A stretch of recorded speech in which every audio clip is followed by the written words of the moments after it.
हर हर महादेव।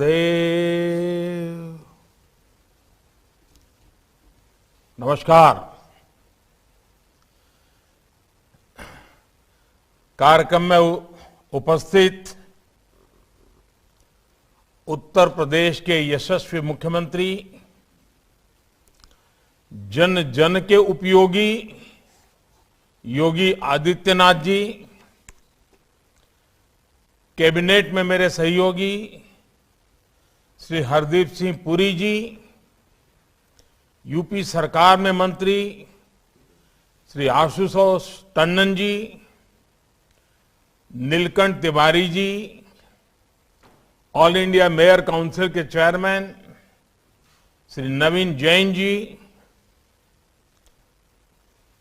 काशी में उपस्थित और देश के कोने कोने से जुड़े आप सभी मेयर साथियों और अन्य सभी महानुभाव भाइयों और बहनों, काशी के सांसद के नाते मेरी काशी में मैं आप सबका हृदय से बहुत बहुत स्वागत करता हूं। मेरे लिए ये बहुत ही सौभाग्य का अवसर होता कि मैं स्वयं वहां रह करके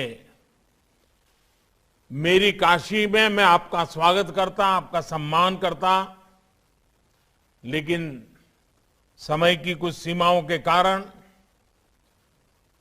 मैं खुद तो वहां नहीं रह करके आपका स्वागत कर पा रहा हूं, लेकिन मुझे पक्का विश्वास है काशी वासियों ने आपकी मेहमान नवाजी में कोई कमी नहीं रखी होगी, आपकी भरचक खातिरदारी की होगी, चिंता की होगी, और अगर कुछ कमी रह भी गई हो तो दोष काशीवासियों का नहीं होगा, वो दोष मेरा होगा, और इसलिए आप जरूर क्षमा करेंगे और काशी के आपके इस वास्तव्य को आप भर पेट एंजॉय भी करेंगे और मिल बैठ करके भावी भारत के लिए, भारत के शहरों के उज्जवल भविष्य के लिए अपने अनुभवों को साझा करेंगे, बहुत सी चीजें एक दूसरे से सीखेंगे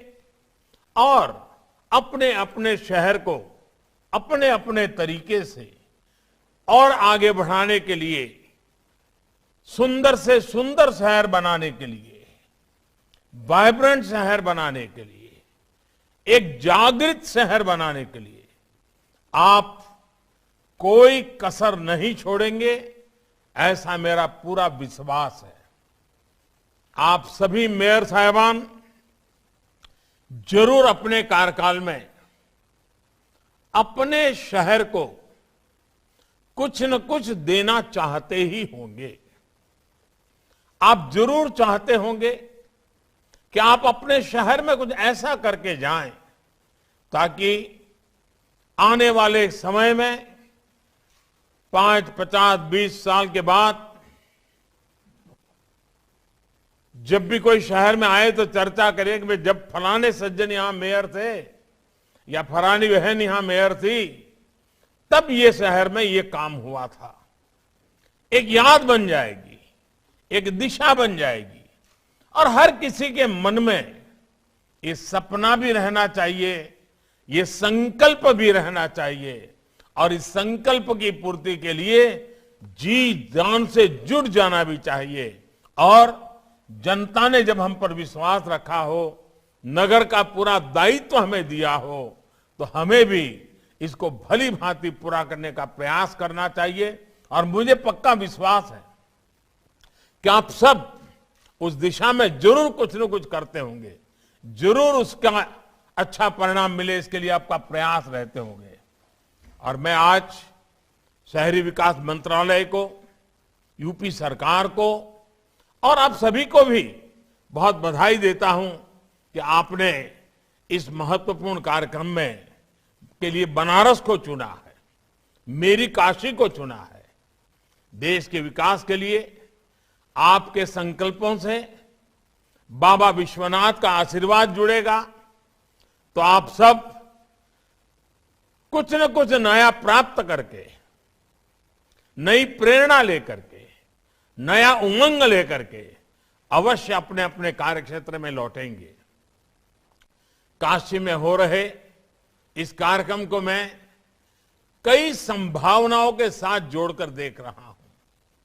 एक और बनारस जैसा दुनिया का सबसे प्राचीन शहरों में से एक स्थान, और दूसरी ओर आधुनिक भारत के आधुनिक शहरों की रूपरेखा।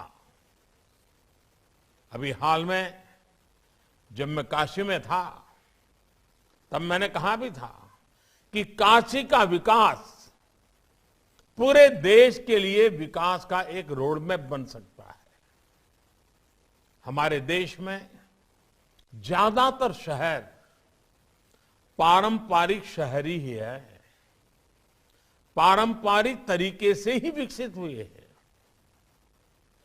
आधुनिकीकरण के इस दौर में हमारे इन शहरों की प्राचीनता में भी उतनी अहमियत है।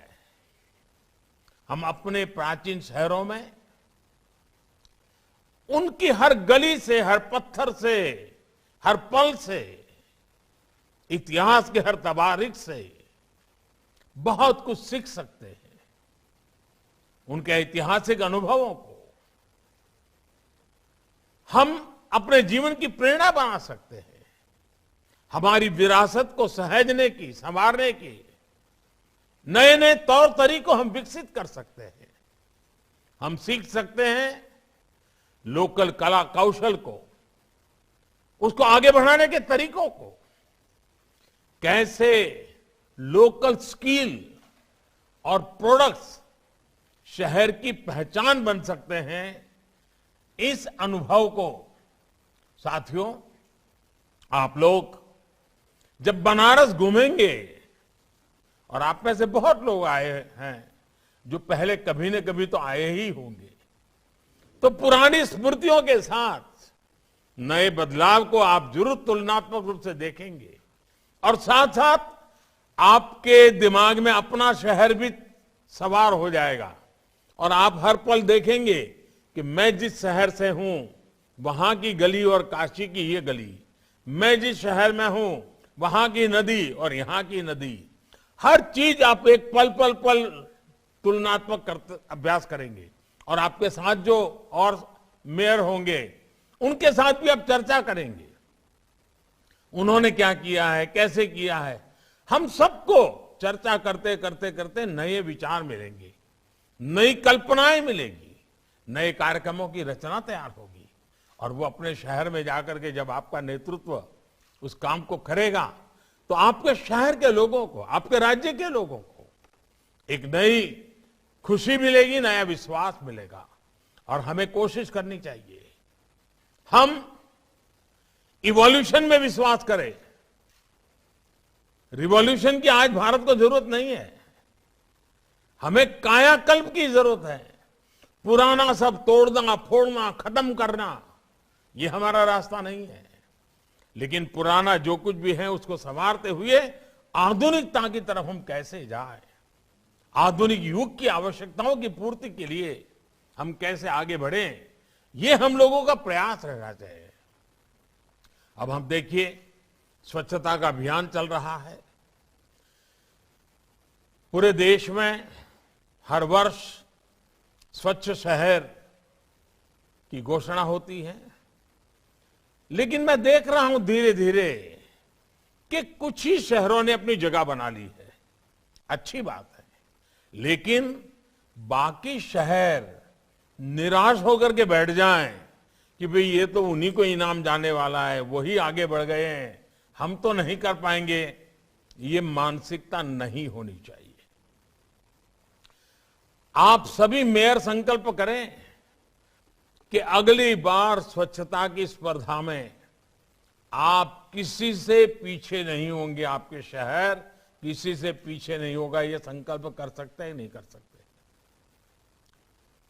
मैं तो कहूंगा हमारे हरदीप पुरी जी को हम ये भी कोशिश कर सकते हैं कि जो श्रेष्ठ स्वच्छ शहर है उनको तो इनाम देंगे ही देंगे, उनको तो रिकॉग्नाइज करेंगे, सम्मानित करेंगे, लेकिन जो अच्छा होने का सबसे ज्यादा प्रयास कर रहे हैं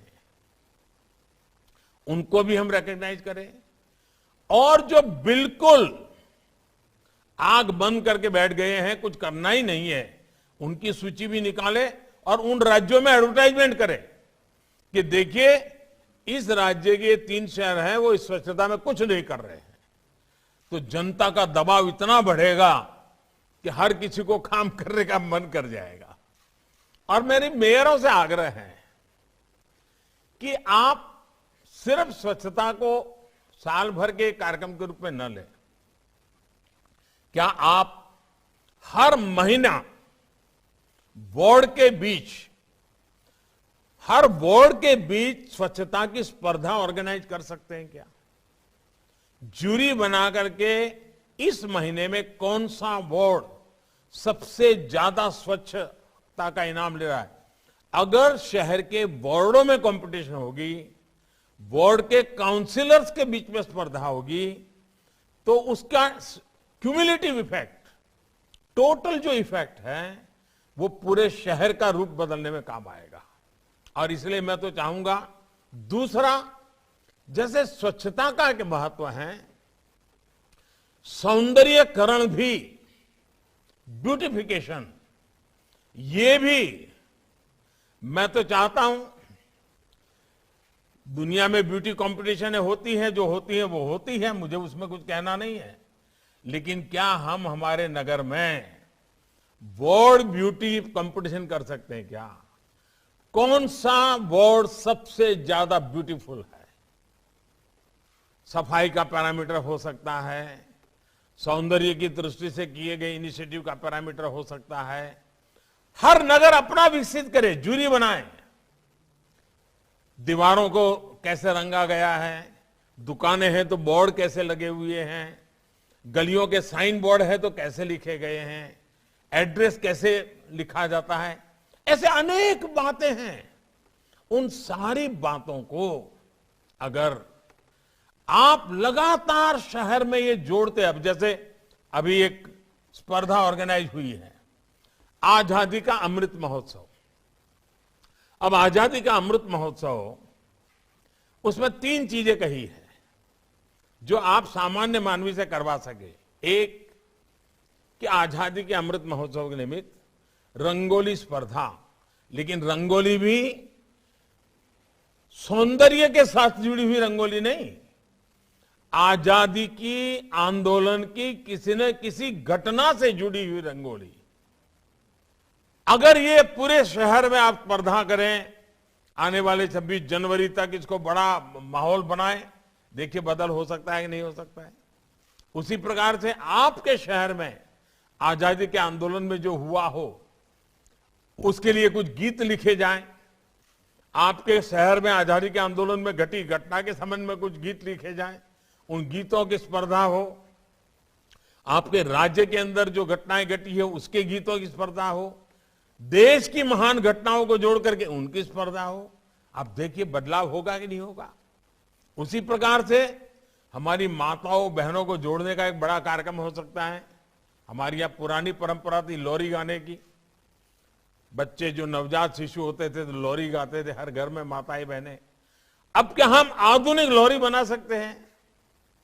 आधुनिक रूप से भावी भारत कैसा होगा, 2047 में जब देश 100 साल का होगा, तो वो कौन सपने होंगे जो आज बच्चा जो पैदा हुआ है, जिसको उसकी मां लोरी सुना रही है, वो उज्जवल भविष्य की लोरी सुनाए और उसको संस्कारित करे, अभी से संस्कारित करे कि देखो हम सब ने मिलकर के 2047 में जब हिंदुस्तान 100 साल की आजादी का वर्ष मनाएगा तो ऐसा ऐसा करेंगे। ऐसा कर सकते हैं क्या?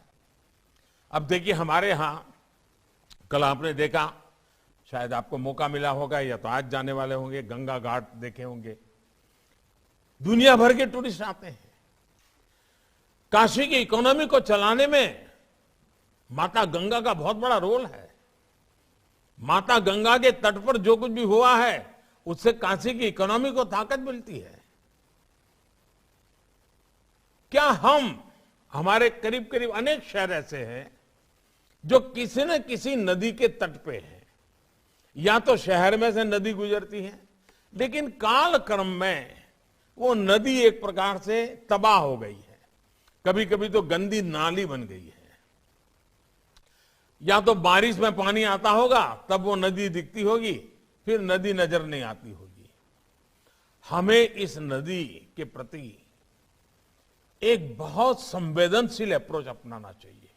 आज जब पूरी दुनिया पानी के संकट की चर्चा करती है, आज जब सारी दुनिया ग्लोबल वार्मिंग, क्लाइमेट चेंज की चर्चा करती है, और हम हमारे नगर की नदी की परवाह ही न करें,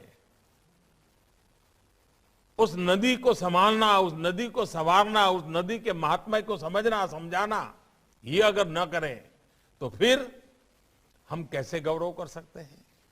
क्या हम एक काम कर सकते हैं? हर वर्ष 7 दिन के लिए, जब भी आपकी सुविधा हो, नदी उत्सव मनाएं।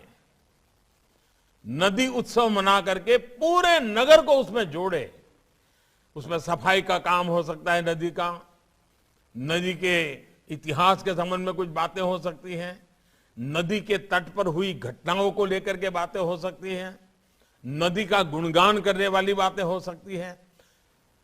कभी नदी के तट पर जाकर के कुछ समारोह हो सकते हैं, कुछ कवि सम्मेलन हो सकते हैं। यानी नदी को केंद्र में, नगर के विकास की यात्रा में नदी को फिर एक बार जीवंत स्थान, जहां नदी है वहां, इसको हमने हल्का फुल्का नहीं छोड़ना चाहिए। आप देखिए, आपके नगर में एक नई जान आ जाएगी, नया उत्साह आ जाएगा। नदी का महात्म्य कैसे बढ़े, इसके लिए हमने करना चाहिए। उसी प्रकार आपने देखा होगा कि सिंगल यूज प्लास्टिक के संबंध में हम हमारे नगर में कितने सजग हैं। हम दुकानदारों को समझाएं, व्यापारियों को समझाएं कि भाई हमारे नगर में हम सिंगल यूज प्लास्टिक का कहीं उपयोग नहीं करेंगे, हम व्यवस्था से उसको निकाल दें। अरे गरीब की बनाई हुई अखबार की रद्दी की जो छोटी छोटी थैलियां होती है, उसका उपयोग करो। या तो आदत डालो कि घर से थैला लेकर के खरीदने के लिए जाने की आदत बनाई जाए। और अब तो दुनिया भर में सर्कुलर इकोनॉमी का महत्व बढ़ रहा है, वेस्ट में से बेस्ट बनाने का बन रहा है। कभी कभी नगर में ये भी कंपटीशन हो सकती है कि चलो भाई वेस्ट में से बेस्ट बना करके उसकी प्रदर्शनी, उसका एक मार्केटिंग, बड़ा मेला लगे। जितनी भी टैलेंट है, डिजाइनर्स हैं, पुरानी पुरानी चीजें का, और आपने देखा होगा कितनी बढ़िया बढ़िया चीजें लोग बनाते हैं, और एक प्रकार से चौराहे पर रखे तो एक स्मारक बन जाती है। हमने वेस्ट मैनेजमेंट के लेकर के उसका एक रेवेन्यू मॉडल बन सकता है। मॉडल कैसे बन सकता है, उस दिशा में हमने काम करना चाहिए। कुछ शहरों ने किया है। अरे सीवेज का पानी भी रीयूज हो सकता है बगीचों में। अगर आज हम पानी का उपयोग करते हैं, आप कल्पना कर सकते हैं अगर गांव को, किसानों को पानी मिलना बंद हो जाए और हम कहेंगे शहर को पानी दो, तो क्या स्थिति बनेगी? हमारे जो पीने के सिवाय के काम है, उसमें सीवेज वाटर का ट्रीटमेंट करके उसमें से पानी बगीचों के लिए, बाकी कामों के लिए बहुत बड़ी मात्रा में उपयोग कर सकते हैं। तो जो वेस्ट है वो वेल्थ में कन्वर्ट होगा, और वो पानी की जो गंदगी है वो भी दूर हो जाएगी, और शहर के आरोग्य में भी बहुत बड़ा बदलाव आएगा। अगर हम शहर में आरोग्य के लिए ये प्रिवेंटिव चीजों पर बल नहीं देंगे तो कितने ही अस्पताल बनाए, कम पड़ जाएंगे, स्वाभाविक है। और इसलिए हमारा शहर स्वच्छ रहे, स्वस्थ भी रहे, ये भी हम लोगों का प्रयास होना चाहिए। और मुझे पक्का विश्वास है कि हम घर से निकले कूड़े कचरे से लेकर के, रसोई से निकले हुए कूड़े कचरे से लेकर के, गली मोहल्ले के कूड़े कचरे तक, या इमारतें पुरानी तोड़ करके नई बन रही है तो वो भी, इन सारी एक जगह तय करें और कूड़ा कचरा फेंक दे, ऐसा नहीं। हम कोशिश करें कि हम उसमें से कैसे आगे आ सकते हैं।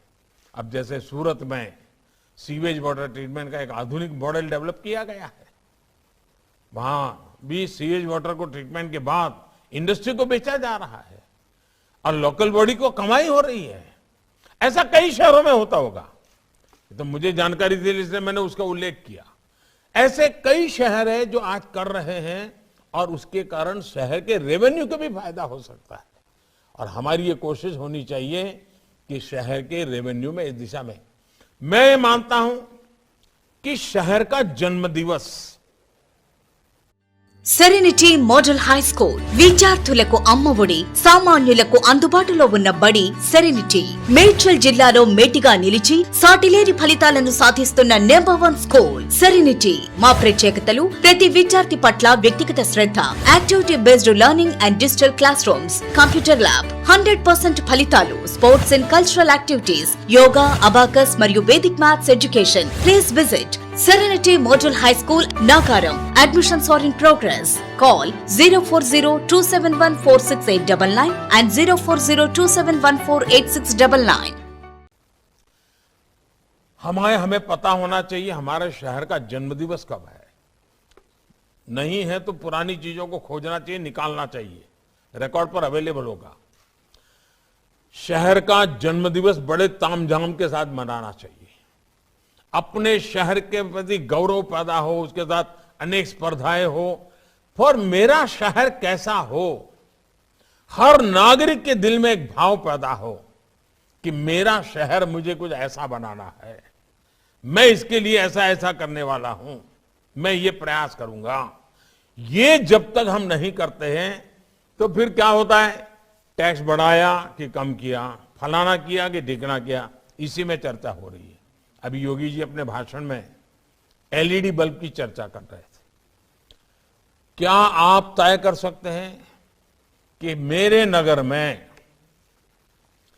एक भी गली, एक भी खंभा ऐसा नहीं होगा जिस पर एलईडी बल्ब ना लगा हो? आप देखिए नगर पालिका के, महानगर पालिका के बिजली का बिल एकदम से कम हो जाएगा और रोशनी बदलेगी, वो तो अलग।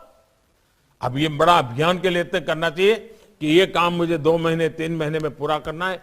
एक भी बल्ब ऐसा नहीं होगा जो एलईडी बल्ब ना हो। उसी प्रकार से आप अपने मतदाताओं को, अपने नगर के नागरिकों को, उनको खुश करने के लिए भी एक काम कर सकते हैं। हर घर में एलईडी बल्ब हो। मध्यम वर्ग परिवार के घर में अगर एलईडी बल्ब से लाइट चलेगा तो उसका बिजली का बिल 200, 500, 1000, 2000 कम आएगा, मध्यम वर्ग के पैसे बच जाएंगे। ये प्रयास हम लोगों को करना चाहिए और ये सारा के लिए नई योजना की योजनाएं उपलब्ध है। इन उपलब्ध योजनाओं का उपयोग करते हुए हम इन बातों को कैसे आगे बढ़ाएं। आज आजादी का अमृत महोत्सव चलता है। देखिए, शहर का विकास भी जन भागीदारी से होना चाहिए। जन भागीदारी पर बल देना चाहिए। जितनी मात्रा में जन भागीदारी, अब जैसे हमारा आग्रह है कि अगर आपके नगर में एनसीसी के यूनिट चलते हैं स्कूलों में, तो एनसीसी के यूनिट के लोगों से बात करो। जितने भी आपके यहां स्टैच्यू लगे हुए हैं, बाबा साहब आंबेडकर के स्टैच्यू होगा, महात्मा गांधी का स्टैच्यू होगा, कहीं स्वामी विवेकानंद जी का स्टैच्यू होगा, कहाँ शहीद वीर भगत सिंह जी का स्टैच्यू होगा, कहीं राणा प्रताप जी का होगा, कहीं छत्रपति शिवाजी महाराज का होगा। अलग अलग स्टैच्यू रहते हैं। लगाते समय तो हम बहुत जागरूक होते हैं, वाह तामझाम, इतना मन लग जाता है, लेकिन लग जाने के बाद कोई उसकी तरफ देखता नहीं है। साल में एक दिन जब या तो उनको जन्मदिन होगा तब तो हम देख लेते हैं। क्या हम हमारे एनसीसी के कैडेट्स, उनकी टोलियां बना करके हर दिन सभी स्टैच्यू को साफ सुथरा करेंगे, उसकी सफाई करेंगे और जो बच्चे इकट्ठे होंगे वो स्टैचू किसका है उस पर 5 मिनट भाषण करेंगे। हर दिन नए नए बच्चे आएंगे तो उनको पता चलेगा भाई ये स्टैचू है, इस महापुरुष ने ये काम किया था और आज हमारी बारी है कि चलो इस चौराहे को साफ सफाई का हमें मौका मिला है। चीजें छोटी हैं लेकिन पूरे नगर को बदलाव लाने की बड़ी ताकत रखती है। आपके कार्यकाल में यह आजादी का अमृत महोत्सव आया है। जब आजादी का अमृत महोत्सव आया है तो क्या आप कम से कम एक चौराहा अपने नगर में, एक सर्कल जहां से 4-6 रास्ते निकलते हो, ऐसा बढ़िया सर्कल, उसमें पब्लिक प्राइवेट पार्टनरशिप से, सरकार का म्युनिसिपैलिटी का पैसा नहीं, जन भागीदारी से कोई ऐसा स्मारक बना सकते हैं, यूनिक स्मारक जो आजादी के अमृत महोत्सव से सुसंगत हो, आजादी के आंदोलन को या देश के कर्तव्य भाव को या उज्जवल भविष्य के भारत की कुछ चीज दिखे, ऐसा सर्कल का सुशोभन। कंपटीशन करें, कलाकारों को कहे भाई आप बताइए क्या होना चाहिए, डिजाइन करके कंपटीशन हो, कंपटीशन में इनाम मिले, फिर इसमें से बनाने वाले चुने जाए। एक आपके जीवन की यादगार आप छोड़ करके जाएंगे। अरे मैं मानता हूं कि ऐसी बहुत सी चीजें हैं जिस पर हम बल देंगे। उसी प्रकार से आपके शहर की एक पहचान, क्या आपको नहीं लगता है कि भाई आपके शहर की एक पहचान बने? हो सकता है कोई शहर हो जो खाने की किसी एक चीज के लिए बहुत जाना जाता हो, उसी को चलो कि भाई हमारा ये शहर, वहां की खाने की ये चीज बहुत प्रसिद्ध है। अब जैसे बनारस का पान, कहीं पर भी पूछो लोग बनारस का पान बोलते ही बोलते हैं। किसी ने मेहनत की होगी, एक पहचान बन गई। हो सकता है सारे मेयर भी टेस्ट करेंगे बनारस के पान का। लेकिन कहने का मेरा मतलब है कि आपके नगर में वैसा ही कोई प्रोडक्ट होगा, वैसा ही कोई ऐतिहासिक स्थान होगा। आप अपने शहर का ब्रांडिंग, अपने शहर की किसी उत्पाद,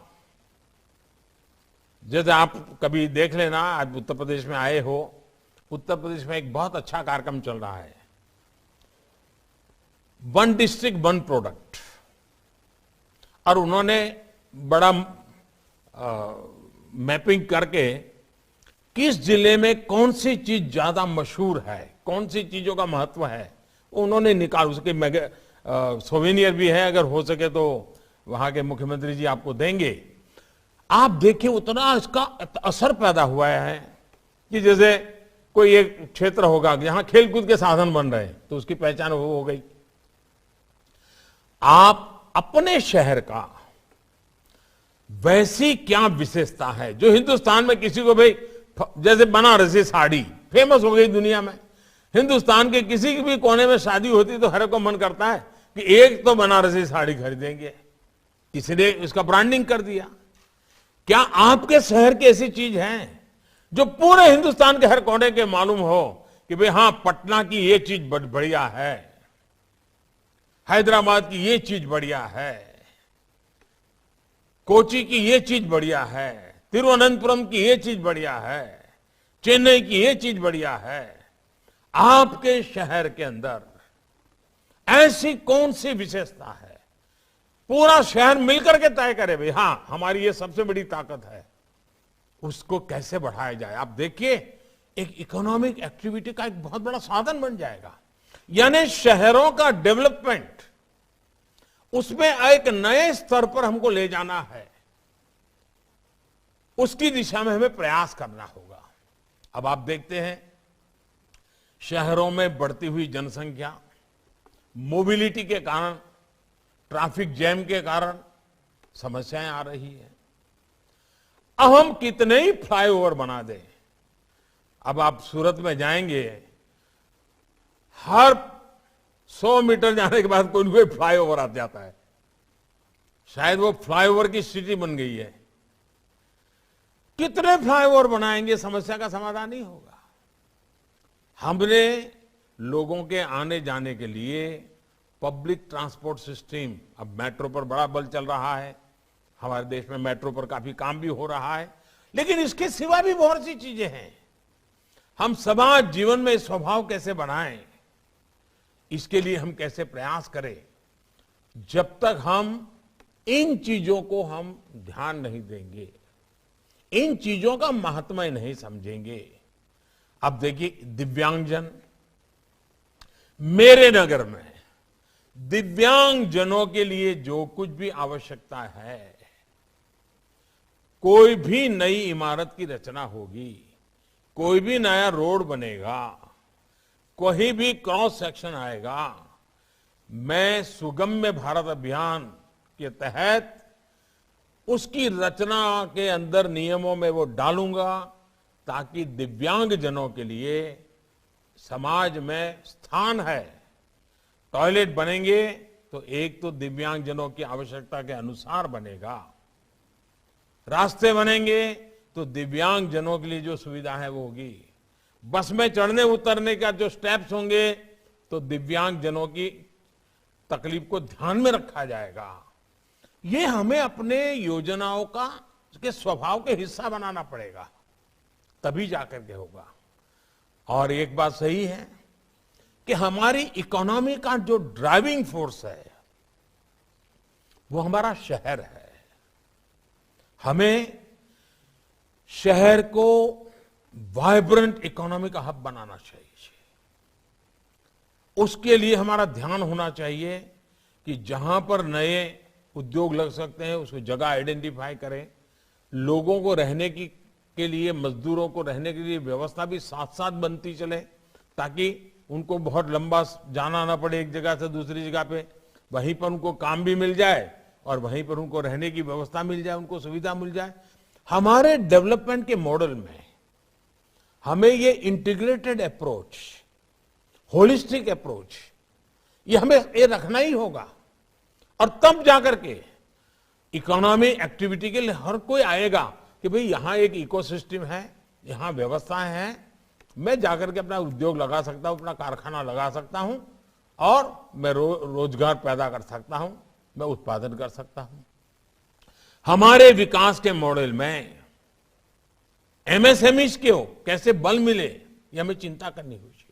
और एक बात आप सबको मेरा बहुत आग्रह है, और मैं सभी मेयर साहिबान से मैंने जितना बताया, हो सकता है सब चीजें आपको कर पाए न कर पाए, आपकी प्रायोरिटी हो न हो, लेकिन एक काम आप अगर करेंगे आपको बहुत सुख मिलेगा, बहुत संतोष मिलेगा, और वो है पीएम स्वनिधि योजना। आप भली भांति जानते हैं कि हर शहर में जो स्ट्रीट वेंडर्स होते हैं, जो रेहड़ी पटरी वाले लोग होते हैं, इनका हर एक के जीवन में बहुत महत्व होता है। माइक्रो इकोनॉमी में भी वो बहुत बड़ी एक ताकत होते हैं, लेकिन सबसे ज्यादा उपेक्षित रहे हैं। कोई उनको पूछने वाला नहीं है। वो बेचारे बहुत महंगे ब्याज से, साहूकार से कहीं से पैसे ले आते हैं, अपना कारोबार चलाते हैं, आधा पैसा ब्याज में ही चला जाता है। वो गरीबी से लड़ना चाहता है, मेहनत करता है, दिन में चिल्ला चिल्ला करके गलियों में जाकर के अपना माल बेचता है। क्या कभी उसकी चिंता हमने की है? ये पीएम स्वनिधि योजना इसके लिए है। और कोरोना काल में तो अच्छों ने देख लिया है कि इन लोगों के बिना जीना मुश्किल है, क्योंकि कोरोना काल में वो लोग नहीं थे। सबको पता, पहले तो पता नहीं चलता था, लेकिन जब 2 दिन तक सब्जी वाला नहीं आता था तो फिर परेशानी होती थी, फिर याद आता था, अरे यार सब्जी वाला नहीं आया, दूध वाला नहीं आया, अखबार वाला नहीं आया, घर में सफाई करने वाला नहीं आया, खाना पकाने वाला नहीं आया, कपड़े धोने वाला नहीं आया, सबका पसीना निकल गया था। कोरोना ने हमारे ये जो हमारी मदद करने वाला पूरा वर्ग है, जिनके भरोसे हमारी जिंदगी चलती है, ये कितने मूल्यवान है, कितने बहुमूल्य है, ये हमको समझा दिया है। उसकी ताकत का हमें एहसास करवा दिया है। हमारा दायित्व तो बनता है कि हम अब एक जीवन का जिम्मेवारी का हिस्सा बनाएं कि हम इनको कभी अकेला नहीं छोड़ेंगे। ये हमारे अपने ही यात्रा के अंग है। इनकी मुसीबतों को हम हर पल देखेंगे और इसके लिए पीएम स्वनिधि योजना लाए हैं। पीएम स्वनिधि योजना बहुत ही उत्तम है। आप अपने नगर में उनकी लिस्ट बनाइए और उनको मोबाइल फोन से लेन देन सिखा दीजिए। बैंक से उनको पैसा मिलेगा। थोक व्यापारी के यहां से वो माल लेना जाए, सब्जी बेचता है, सुबह वो मार्केट में जाकर के 500 रुपए की सब्जी लेकर के अपनी लॉरी भर देता है, तो वो पैसे मोबाइल फोन से ही उनको दे। फिर वो 200-300 घरों में सब्जी बेचने जाता है, उनसे ही मोबाइल से ही फोन ले, पैसे ले, कैश न ले, डिजिटल ले। अगर उसका 100% डिजिटल रिकॉर्ड बनता है तो पता चलेगा बैंक वालों को कि भाई इनका तो कारोबार अच्छा है, तो अभी 10,000 रुपया दिया है तो 20,000 कर देगा, 20,000 दिया है तो 50,000 तक कर देगा। और मैंने तो ये भी कहा है कि अगर आप 100% डिजिटल ट्रांजैक्शन करते हो तो जो हिसाब किताब बैठता है, ब्याज करीब करीब 0 हो जाता है।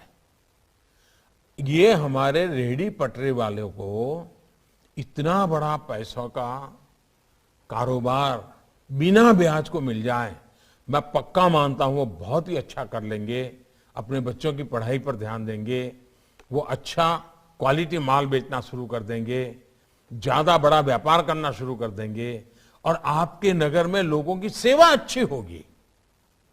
क्या आप प्रधानमंत्री स्वनिधि योजना इसको प्राथमिकता बना सकते हैं? काशी की धरती से मां गंगा के तट पे आप संकल्प लेकर के जाइए कि इसी 2022 में जब 26 जनवरी आएगी, 26 जनवरी को पहले हम ये कर करके जाएंगे। 26 जनवरी के पहले हमारे नगर के 200, 500, 1000, 2000 जो भी रेहड़ी पटरी वाले हैं, इनका बैंक का खाता खुल जाएगा। उनको डिजिटल लेन देन की ट्रेनिंग दी जाएगी। उनके जो जिन व्यापारियों से माल खरीदते हैं उनको भी डिजिटल की ट्रेनिंग दी जाएगी। जहां वो जाकर के माल अपना बेचते हैं उनको डिजिटल ट्रेनिंग दी जाएगी।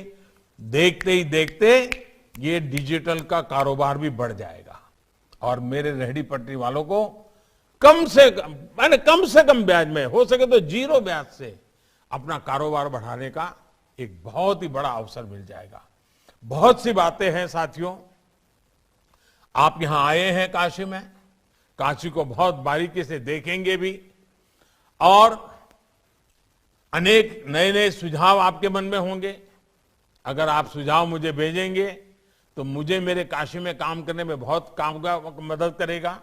आप अपने मेयर के नाते किए हुए काम और आपको लगता है कि ऐसा काम मोदी जी ने काशी में करना चाहिए, अगर आप मुझे ये देंगे तो मुझे जरूर आपका मैं आभारी रहूंगा, क्योंकि मैं तो आप लोगों से सीखना चाहता हूं। सब मेयर को वहां बुलाया है, ये इसीलिए बुलाया है कि आप हमारे काशी वालों को कुछ सिखाइए, कुछ समझाइए, जो आपने नया किया है उनको बताइए। हम काशी में जरूर आपसे सीखेंगे, आपसे चीजें सीख करके हम जरूर मेरे काशी में लागू करेंगे और मैं सबसे पहला विद्यार्थी बनूंगा, मैं इसको सीखूंगा। दूसरा, हम सब राजनीति से जुड़े हुए लोग हैं। आप सबको पता होगा कि एक ऐसा पद होता है जहां से राजनीति जीवन में आगे बढ़ने के बहुत अच्छे अवसर मिलते हैं। आप सबको पता होगा, सरदार वल्लभ भाई पटेल जब अहमदाबाद शहर बहुत छोटा था, एक नगर पालिका थी, सरदार साहब गुलामी के कालखंड में उसके मेयर बने थे, अध्यक्ष बने थे और वहीं से उनकी जीवन यात्रा शुरू हुई और आज भी देश उनको याद कर रहा है। बहुत से नेता ऐसे हैं जिनका जीवन का प्रारंभ ऐसे ही किसी म्युनिसिपैलिटी से शुरू हुआ है, किसी नगर पालिका से शुरू हुआ है, किसी महानगर पालिका से शुरू हुआ है। आपका जीवन भी एक ऐसे पड़ाव पर है, मुझे पक्का विश्वास है कि आप भी अपने राजनीतिक उज्जवल भविष्य के लिए भी पूरे समर्पण भाव से अपने क्षेत्र के विकास के लिए जुड़ जाएंगे। आधुनिक शहर बनाने ही होंगे, विरासत को संवारनी भी होगी।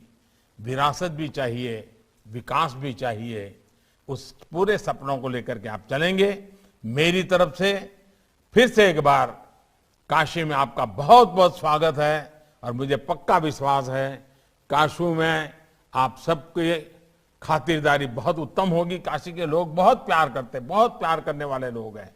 आपको कभी कमी महसूस नहीं होने देंगे। उस प्यार को लेकर के आप जाइए। बहुत बहुत धन्यवाद, बहुत बहुत शुभकामनाएं। కన్స్ట్రక్షన్ రంగాలలో దశాబ్దపు అనుభవంతో కస్టమర్ల మరియు శ్రేయోభిలాషుల మన్ననలను నమ్మకాన్ని గెలుపొందిన సంస్థ విఆర్ఆర్ కన్స్ట్రక్షన్స్. నాణ్యతకు నమ్మకానికి మారుపేరు VRR constructions. Independent houses, apartments, villas అన్ని రకాల హంగులతో అలరించే అద్భుతమైన వెంచర్స్ తో పాటు అందరికీ అందుబాటు ధరలో సొంత ఇంటి కలను సాకారం చేసే నమ్మకమైన సంస్థ VRR constructions. Please visit VRR Constructions, Varatex Plaza near Radhika Theatre, ECL X Road, Hyderabad. Call to 9100885551 91008855.